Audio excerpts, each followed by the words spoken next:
¿Qué tal? Muy buenas noches, soy Darío Celis, bienvenidos a Índice Económico. Saludo con muchísimo gusto a María Elena Vega. ¿Cómo estás, María Elena? Muy bien, muchísimas gracias, muy buenas noches. Comenzamos.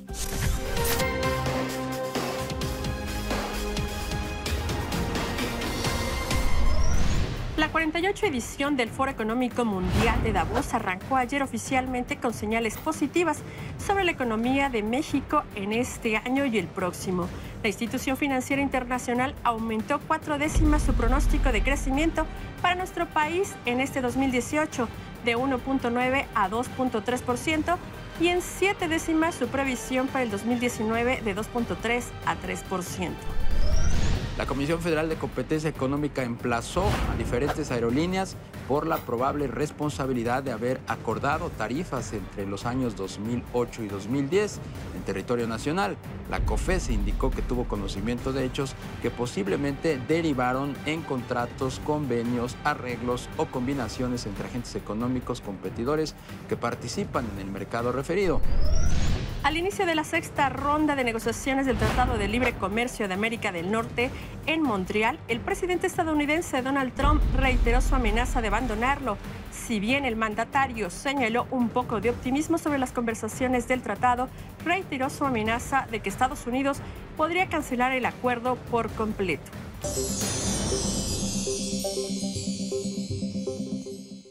Reforma fiscal de Estados Unidos. ¿Cuál es el impacto que esta traerá para el sector empresarial y en general los mexicanos? Veamos lo que le preparamos.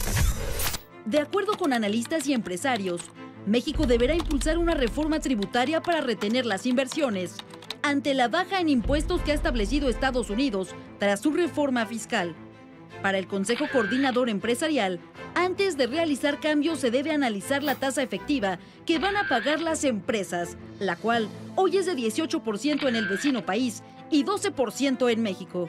Las cúpulas empresariales coinciden en que se requiere una política fiscal creativa que propicie más crecimiento económico, generación de empleos y desarrollo para las MIPYMES, pero sobre todo que permita la realización de proyectos de largo plazo. Sin una adecuada estrategia fiscal en México, los impactos negativos serían evidentes. El tipo de cambio al alza, afectación en inversión y mano de obra, menores ingresos fiscales para la Secretaría de Hacienda en el corto plazo y en el mediano plazo, la disminución de incentivos para invertir en México. Aunque la reforma fiscal estadounidense también podría acelerar el crecimiento de México a través de un detonante en las exportaciones.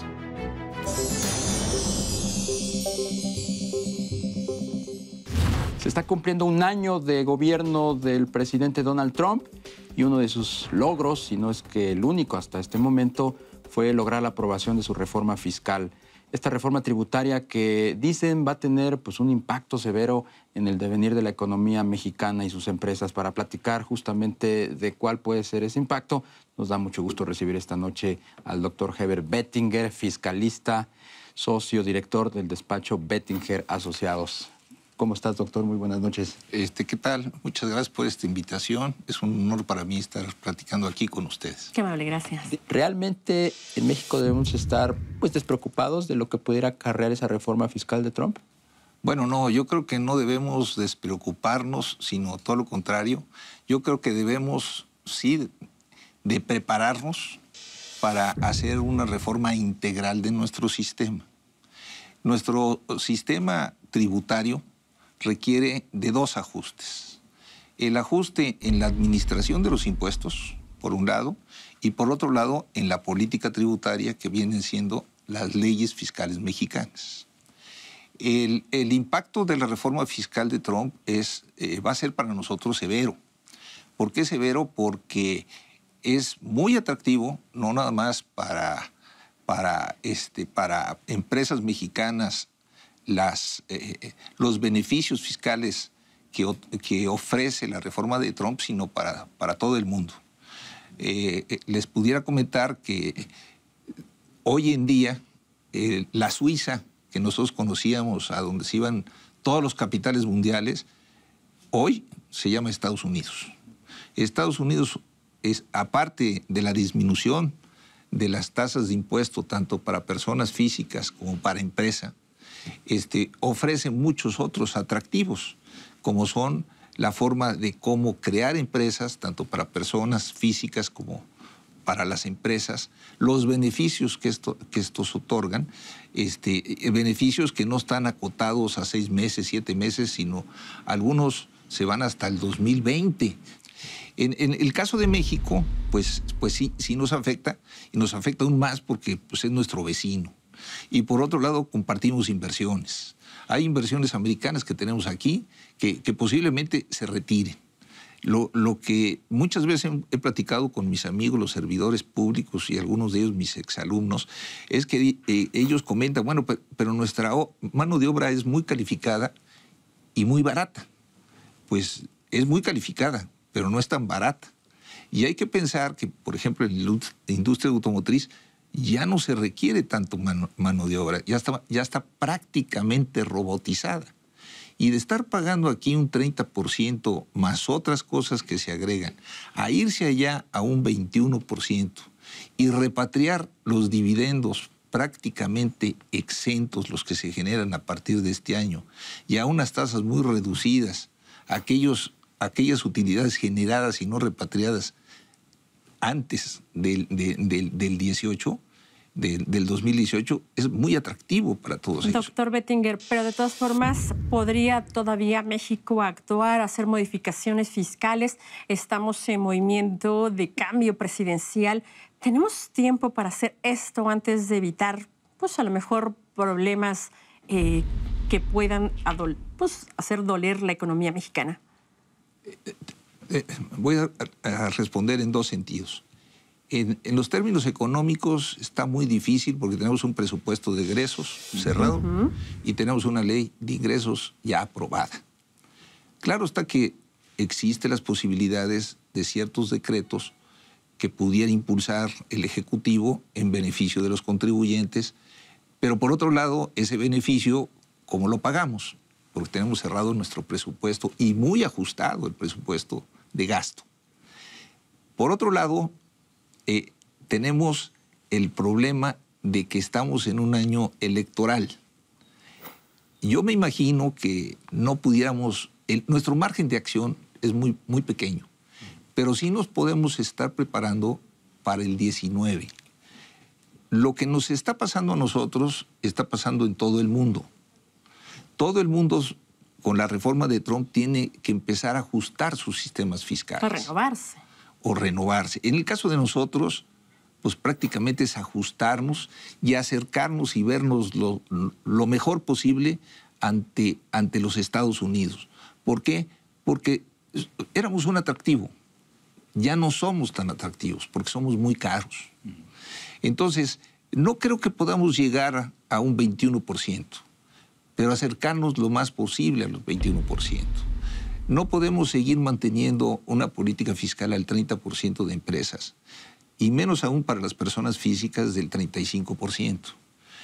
Las personas físicas necesitan regresar a pagar lo que les corresponde bajo su capacidad real contributiva, que el 30% ya era alto, el 35% es muy alto. Y por otro lado, la administración tributaria. El SAT también necesita una reforma estructural de administración. Este SAT ya cumplió 19 años. Ya necesitamos hacerle una ingeniería. No es cambiarlo, sino simplemente ajustarlo a las nuevas necesidades. ¿Por qué? Porque los negocios han cambiado.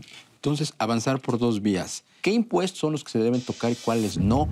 Atendiendo a lo que ha argumentado Hacienda, de que no puede dejar de cobrar impuestos para pagar la deuda. Y por el otro lado, ¿qué es lo que se le tiene que mover al SAT? Ya son casi 2 décadas de ese esquema.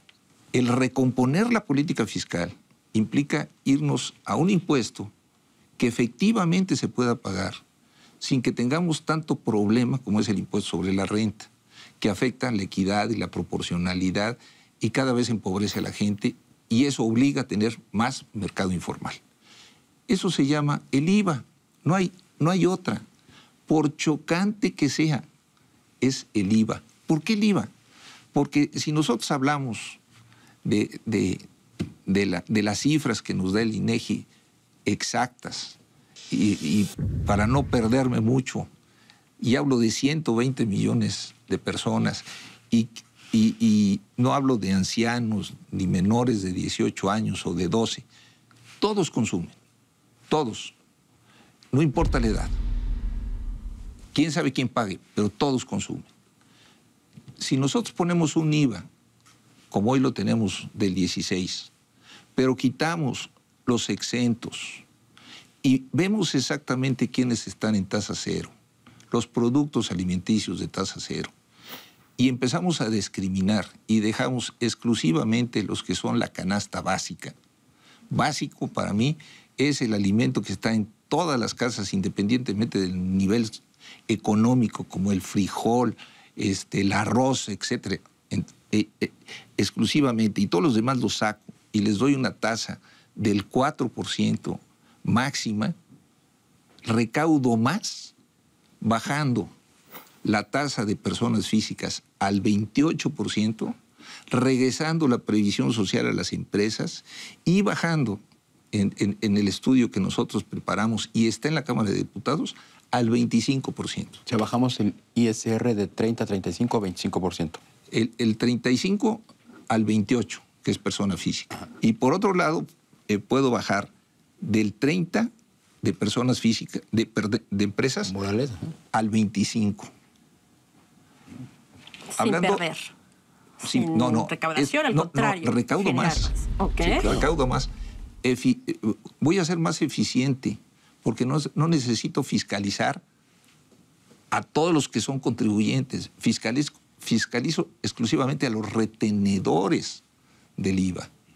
El IVA es mensual. Claro. O sea, tengo una recaudación mensual y no anualizada. ¿Cómo se tiene que reformar el SAT? Bueno, el SAT lo que necesitamos es tener presupuesto, regionalizarlo. Hay que llevarlo hay que hacer un nuevo mapeo del SAT en las regiones más importantes para que la autoridad fiscal debe estar presente. Cuando estás presente, la gente paga. Sin embargo, hay que tecnificarla, hay que regionalizarla y por otro lado, aparte de eso, la tienes que llevar a un nivel que se ha avanzado mucho con las plataformas que tienen tecnológicas, pero aún falta más. ¿Por qué? Porque todavía tenemos el problema de las facturas apócrifas. Es increíble la economía, el negocio de la factura apócrifa anualmente es de más de 100,000 millones de pesos. No es posible que no podamos detener esa situación.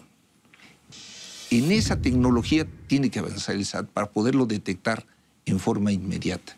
Hoy en día se detectan a través de las auditorías.